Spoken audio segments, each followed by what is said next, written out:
পেরেকে ধরা পড়ে। এইরকম একটি হীরার মতো মন কার ঠাকুর হরিগুরুচাঁদ। তাই হীরামন বলতে হীরামন গোসাই নয়, হীরামন মানে ঠাকুর হরিগুরুচাঁদ। বলছে জয় জয় গুরুচাঁদ, জয় হীরামন, জয় শ্রী গোলকচন্দ্র, জয় শ্রীলোচন। গোলকচন্দ্র মানে গোলক গোসাই না, গোলকচন্দ্র মানে বৃহত্তর ভূগোলক, যেইগুলোকে মানুষগুলোর মানুষ হিসেবে মর্যাদা পায়নি, সেই মর্যাদাহীন মনুষ্য জাতিকে মর্যাদা দেওয়ার অন্যতম প্রতীক গোলকচন্দ্র রূপী ঠাকুর হরিগুরুচাঁদ।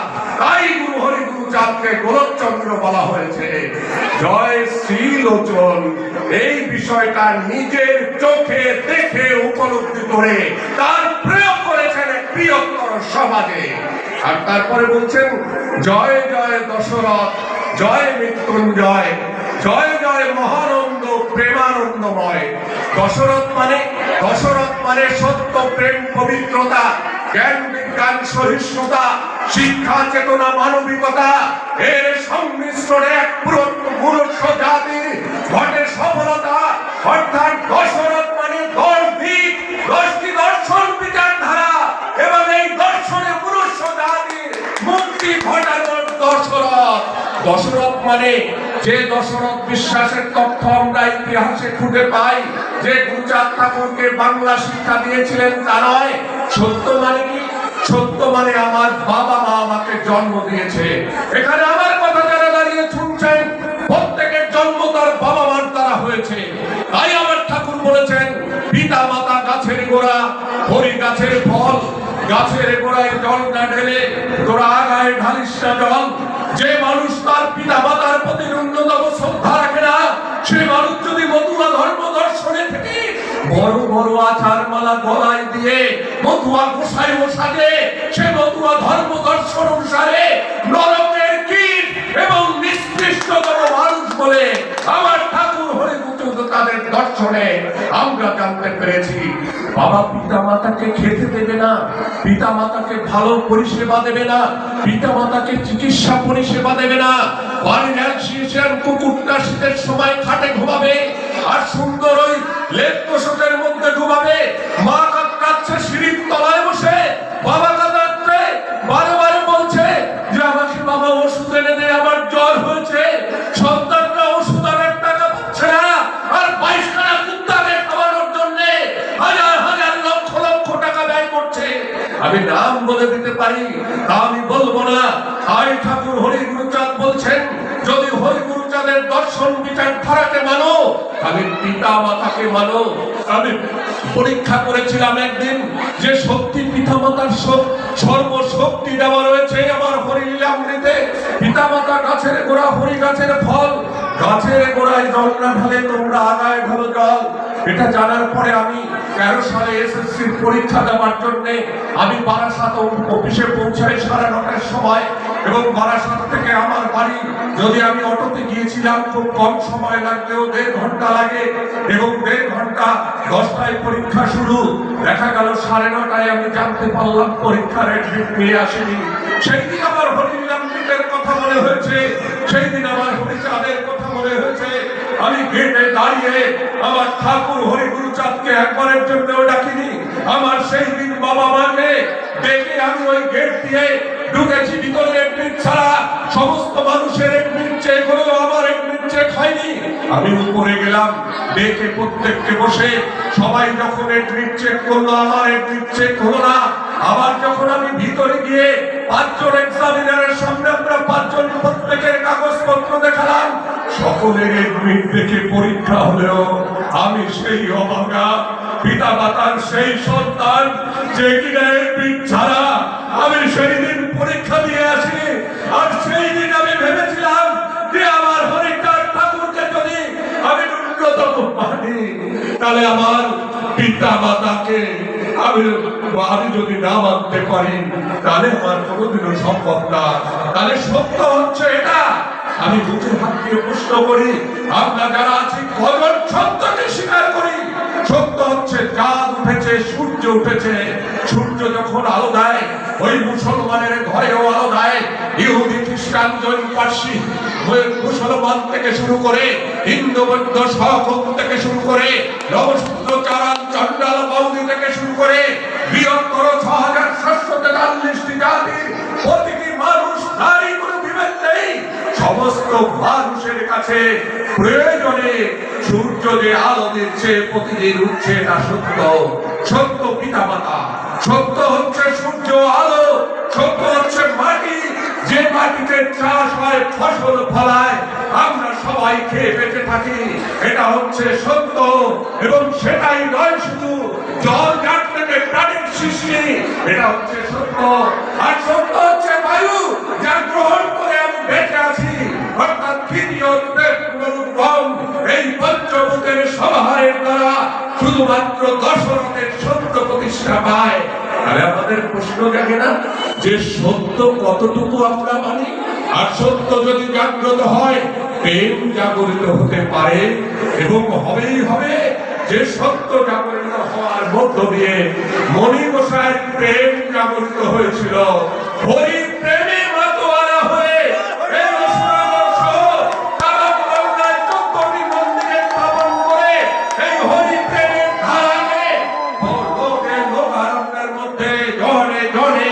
পৌঁছে দেওয়ার ব্যবস্থা করেছিলেন চিরকুমার মনীন্দ্রনাথ ব্রহ্মচারী। আমি তার একটি ঘটনা জানি। এই আশ্রম থেকে উনি রওনা দিয়েছিলেন কল্যাণীতে পূর্ববারার মন্দিরে যাবে বলে। এই আশ্রমে ওনার সঙ্গে ছিলেন নারায়ণ ভূঁইয়া, ওনার বাড়ির লোক, এবং এইখান থেকে কালেকশনের শেষে ওরা টোপলাতে করে ৬০,০০০ টাকা নিয়ে এই ডালখোলা থেকে ট্রেনে উঠেছিলেন। রাত মাঝপথে গিয়ে নারায়ণ ভূঁইয়া জিজ্ঞাসা করেছিলেন যে তুমি যে এত টাকা আনলো আমাদের তো কিছু খাওয়ালে না, খাওয়াবে না তুমি আমাদের কোনো কিছু? বলে খাওয়াবো কি বল, যে টাকা আমি প্রকৃত করে এনেছি ওই টাকাটা আমার হরিগুরুচাঁদের মানুষ দিয়েছে, আর ওই গুরুর টাকাটা আমি হরিগুরুচাঁদের মানুষের জন্য ব্যয় করবো, আমি মনির জন্য আমি ব্যয় করতে চাই না। এই মানুষ হচ্ছে বতুয়া প্রেমে মাতোয়ারা থেকে প্রকৃতপক্ষে নিজে মানুষ হয়ে অমানুষকে মানুষ করার লক্ষ্যে তিনি তার কর্মকাণ্ড সর্বদা ছড়িয়ে দিয়েছিলেন। তাহলে সত্য প্রেম পবিত্রতা সে কোথায়? সত্য যদি রক্ষা হয়, পিতামাতার প্রতি ভক্তি শ্রদ্ধা এবং সত্য যে দ্বিতীয় তার প্রতি যদি বিশ্বাস ভক্তি থাকে, তাহলে সত্যের পর প্রেম আসবে, তখন সেটা পবিত্রতা রক্ষা করতে পারবে। অত সহজ পবিত্রতা রক্ষা করে আমি হেঁটে যাচ্ছি, আমার সামনে আমার মেয়ের মতো একটি মা, মেয়ে হেঁটে যাচ্ছে, আমার মনে হয় ওই মেয়েটা আমার মা নয় অন্য কেউ, তাহলে আমার কাছে কি করে পবিত্রতা রক্ষা হবে? আমি যদি প্রকৃতপক্ষে আমি পিতৃধনের ধনী না হতে পারি, পিতৃধনের নিদান্তরী হয়, তাহলে এই যুগে মহাজন কয়, তাই সেই মহাজন মণি গোসাই ছিলেন, তাই তার প্রেম জাগ্রত হয়েছিল, তিনি পবিত্রতা রক্ষা করতে পেরেছিলেন। দশরথের সত্য প্রেম পবিত্রতা, শিক্ষা চেতনা মানবিকতা, চেতনা মানবিকতা এবং জ্ঞান বিজ্ঞান সহিষ্ণুতা। এই জ্ঞান বিজ্ঞান সহিষ্ণুতা, জ্ঞান যদি না থাকতো বৃহত্তর অধিকারহীন জাতিকে মুক্তি দেওয়ার ভাবনা তাদের জাগত না। শিক্ষা চেতনা মানবিকতা, শিক্ষা দিয়েছিলেন প্রত্যেক মানুষ যেন শিক্ষা পায়, অবৈতনিকভাবে প্রত্যেকটি মানুষের কাছে, প্রত্যেকটি সন্তান সন্ততির কাছে যেন পৌঁছে যায় তার ব্যবস্থা তিনি করেছিলেন। শিক্ষার চেতনা ছিল বলে এটা সম্ভব ছিল, চেতনা না থাকলে সম্ভব ছিল না, এটা মনে রাখতে হবে।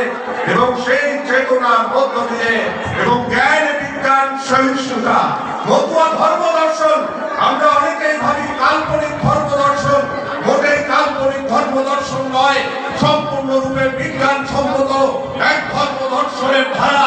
ঠাকুর গুরুচাঁদ ঠাকুর সেই সময় দিয়েছিলেন জ্বর হলে পান্তা খাবি, আর সঙ্গে প্রলম্বা তেঁতুলগোলা খাবি। গবেষকরা গবেষণা করেছিলেন ওই 2015 সালে আমেরিকার হেলথ অ্যান্ড নিউট্রিশন ডিপার্টমেন্ট পান্তা ভাতের গবেষণা করে জানালেন যে গরম ভাতে যেখানে 3.84% আয়রন থাকে, সেখানে 12 ঘন্টার পান্তা ভাতে 74.67% আয়রন থাকে, অর্থাৎ 12 ঘন্টার পান্তা ভাত এই অ্যানিমিয়া রক্তাল্পতা দূর করে। এটা গুরুচাঁদ ঠাকুর আরো 150-200 বছর আগে বুঝেছিলেন। এবং পান্তা ভাতে 17 ধরনের উপকারী ব্যাকটেরিয়া জন্মায়, সেই 17 ধরনের উপকারী ব্যাকটেরিয়ার দ্বারা 17 ধরনের রোগ সারে। এইরকম একটা তত্ত্ব বিজ্ঞানসম্মত উপায়ে গবেষণাভাবে প্রাপ্ত, আর তাকে আমরা বলছি ব্যবস্থা দিয়েছে। যে যে ব্যবস্থাগুলো ঠাকুর গুরুচাঁদ হরিচাঁদ ঠাকুর দিয়েছিলেন, প্রত্যেকটি ব্যবস্থা বিজ্ঞানসম্মত দর্শন এবং তার বিচারধারা রয়েছে।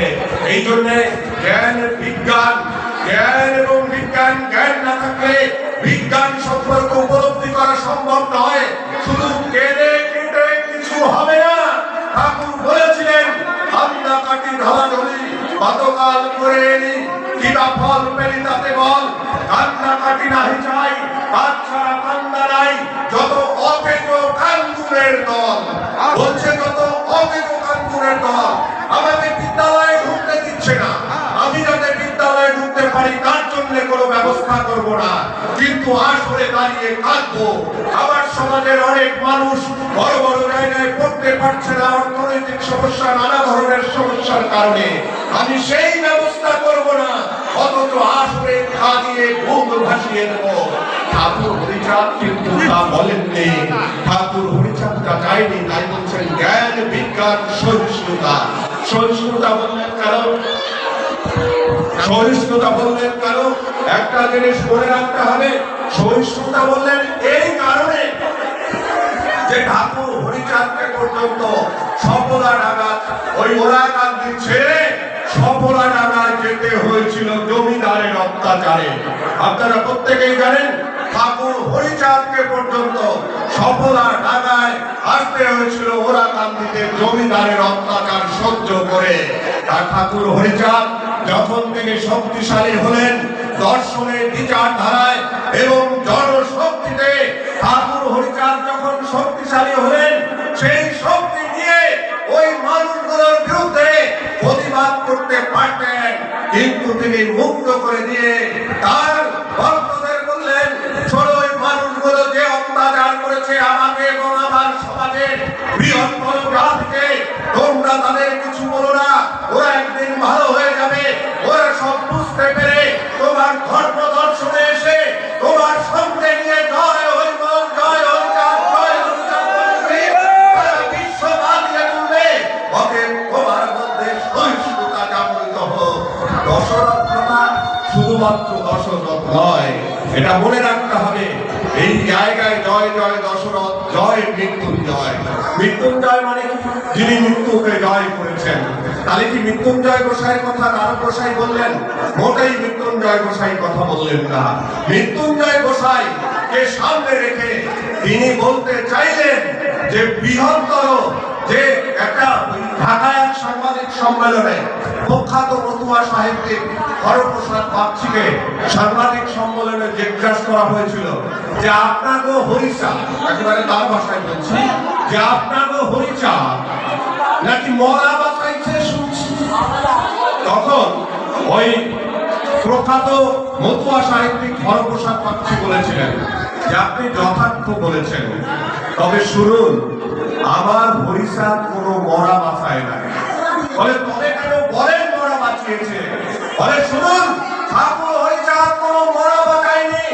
ওই মরা বাঁচাতে পারে হরিচাঁদের একজন ভক্তই। এক বৃহত্তর মৃত জাতিকে, মৃত সূর্যমণি সুরা পান করতে বৃহত্তরের জাতিকে বাঁচিয়ে তুলেছেন। তাই হচ্ছে ঠাকুর হরিচাঁদ হচ্ছে মৃত্যুঞ্জয়। মৃত্যুঞ্জয় গোসাইয়ের ষষ্ঠ পুরুষ মদনপুরে তার বাড়ি। সৌভাগ্যক্রমে তার বাড়ির এক অনুষ্ঠানে আমি গিয়ে ওনার মূর্তি দেখে আমি বলেছিলাম যে মূর্তিটা তার। বলে মৃত্যুঞ্জয় গোসাই, সেই মৃত্যুঞ্জয় গোসাইয়ের ওই কাহিনী মনে করে গবেষকের চোখে যখন হরিনাম পেতেন এই বন্ধনা পড়ার চেষ্টা করলাম, পড়ার চেষ্টা করে দেখি যে তারক গোসাই যে গভীরে গিয়ে কথাগুলি ভেবেছেন। আমরা যারা মতুয়া ভক্ত বলে নিজেদের দাবি করি, আমরা যারা মতুয়া বলে নিজেদের দাবি করি, অত অতল তলে তলিয়ে ভাববার জ্ঞান আমার মধ্যে তো নেই। সেই জায়গায় দাঁড়িয়ে আমি কথা বলতে চাইছি। বলছে জয় জয় দশরথ, জয় মৃত্যুঞ্জয়, জয় জয় মহানন্দ প্রেমানন্দময়। মহানন্দ মানে মহানন্দ পাগলের কথা বলেননি, মহানন্দ মানে এত কিছু করার পরে তিনি উপলব্ধি করেছেন আমি যা করতে চেয়েছি সেটা বোধহয় সম্ভব হচ্ছে, করতে পারছি। তার মহা আনন্দ, সর্বোচ্চ আনন্দ বিচার করছে এবং সেই আনন্দের মধ্য দিয়ে প্রেম আর আনন্দে মুখরিত হয়েছে সেই জয় জয় মহানন্দ, জয় প্রেমানন্দময়। তারপরে বললেন জয় নাটু, জয় ব্রজ, জয় বিশ্বনাথ। জয় নাটু মানে ব্যবস্থাপনা করা, নাটু মানে নাটু কষাই নয়, ব্যবস্থাপনা করা। এই অনুষ্ঠানটা যারা ব্যবস্থাপনা করেছেন, কমিটি রয়েছেন, সাধারণ মানুষ রয়েছেন, মণিকোষের ভক্তরা রয়েছেন, কিভাবে অনুষ্ঠানটা হয় পরিকল্পনাকারী তিনি হচ্ছেন নাটু। বৃহত্তর মতুয়া ধর্ম দর্শনের যে বিচারধারা দর্শন তার বাস্তব প্রয়োগ এর ব্যবস্থাপক ঠাকুর হরিচাঁদ, তিনি নাটু। জয় নাটু, জয় ব্রজ। ব্রজ মানে সেতু বন্ধন, যাদের কিছু ছিল না অধিকারহীন তাদেরকে পাইয়ে দেওয়া, যিনি সব অর্জন করেছেন তার মাধ্যমে দুজনের মধ্যে ইকুয়ালিটি এনে দেওয়ার লড়াই, সেটা হচ্ছে ব্রজ। জয় নাটু, জয় ব্রজ, জয় বিশ্বনাথ। বিশ্বনাথ মানে যিনি ওই আমরা বারে বালক বিশ্বনাথ 6 বছরের একজন মহাকে বাঁচিয়েছিলেন। বিশ্বনাথ মানে ঠাকুর হরিচাঁদ বৃহত্তর জাতিকে বাঁচিয়েছেন। জয় মৃত্যুঞ্জয়, জয় জয় জয় নাটু, জয় ব্রজ, জয় বিশ্বনাথ। নিজ দাস করো মোরে করো আত্মসাৎ। বলছে নিজ দাস করো, কার দাস? ঠাকুর হরিগুরুচাঁদ বলছেন নিজ দাস করো, নিজেকে চিনে হরিচাঁদ ঠাকুরের দাস হতে চাইলে না যে নিজ দাস করো মোরে আত্মসাৎ। আবার নিজের কাছেই বলছেন, কারণ তার প্রথম কথা এবং যেটা বলেছিলেন, আমি যেটা দিয়ে শুরু করেছিলাম যে মানুষে আসিয়া মানুষে মিশিয়া গরিব মানুষ মিলে এই তো সময় পাইবা আমায় পুনশ্চ মানুষ হয়ে। তাহলে এটা যিনি বলতে পারেন, তাহলে কুকুর যদি জন্ম দেয় তাকে কুকুরের বাচ্চা বলে, অকুকুর বলে না। ছাগল জন্ম দিলে সন্তানকে ছাগলের বাচ্চা বলে, অছাগল বলে না। গরু জন্ম দিলে তাকে গরুর বাচ্চা বলে, অগরু বলে না। শুয়োর জন্ম দিলে তাকে শুয়োরের বাচ্চা বলে, অশুয়োর বলে না।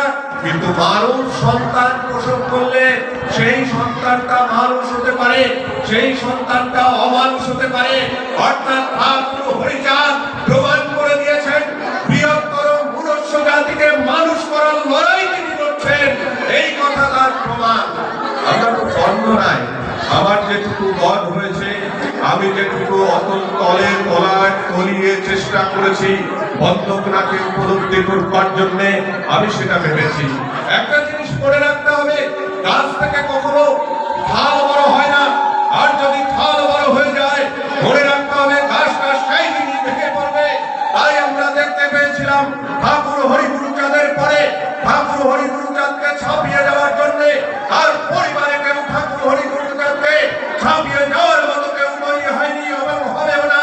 বাবা সাহেব আম্বেদকরকে ছাপিয়ে দেওয়ার জন্য তার পরিবারে কেউ তৈরি হয়নি। এমনি যদি মারা ফুলে, সাবিত্রীবাই ফুলে, পেরিয়ানার রহস্যমী নায়িকার ঘাসিদাস নারায়ণ গুরু, মহাপ্রাণ যোগেন্দ্রনাথ মন্ডলকে ছাপিয়ে দেওয়ার মতো তার পরিবারে কেউ তৈরি হয়নি। তাই মনে রাখতে হবে মণি গোসাই শিষ্যরা অনেক তৈরি হবে, কিন্তু মণি গোসাইকে ছাপিয়ে গেলে, মণি গোসাইকে টপকে গেলে, মণি গোসাই থেকে বড় জায়গায় নিজেকে প্রতিষ্ঠা দিতে চাইলে অতল তলে তলিয়ে গিয়ে এই দর্শনের দ্বারাই নিজেকে বিদায় দিতে হবে, কোনো মুক্তি ঘটবে না। একটা জিনিস পরিষ্কার, আলোচনা যেমন দরকার আছে, সঙ্গীত তেমন দরকার আছে। যে আমাদেরকে অশ্বিনী গোসাইয়ের সঙ্গীত হলো, সেই সঙ্গীতটা যেদিন রচনা হয় এবং সঙ্গীত রচনার পরে, সেই সঙ্গীত রচনার পরে ওই গ্রন্থ নিয়ে যখন রবি ঠাকুরের কাছে যাওয়া হয়, রবি ঠাকুরকে ওই গ্রন্থ দেখানো হয়েছিল। রবি ঠাকুর বলেছিলেন যে আপনি একটু দেখে যদি বলেন কেমন হয়েছে। রবি ঠাকুর বলেছেন, অশ্বিনী গোসাই আপনি যে দেশে গিয়ে যা দেশে এই লেখা লিখেছেন, আমি সেই দেশে না পৌঁছে আমি এটা করতে পারবো না। তাই মনে রাখতে হবে যে মতুয়া ধর্ম দর্শন অত সহজ নয়। আমি এবার আসি যে আমার বন্দনাটার আমি ব্যাখ্যা করলাম। আজকে যে অনুষ্ঠানটা হচ্ছে, এই অনুষ্ঠানে প্রচুর লোকের আগমন করছে, প্রচুর খরচ হচ্ছে, বিরাট জায়গা, বিরাট আয়োজন। এই আয়োজনের মধ্যে আমাদের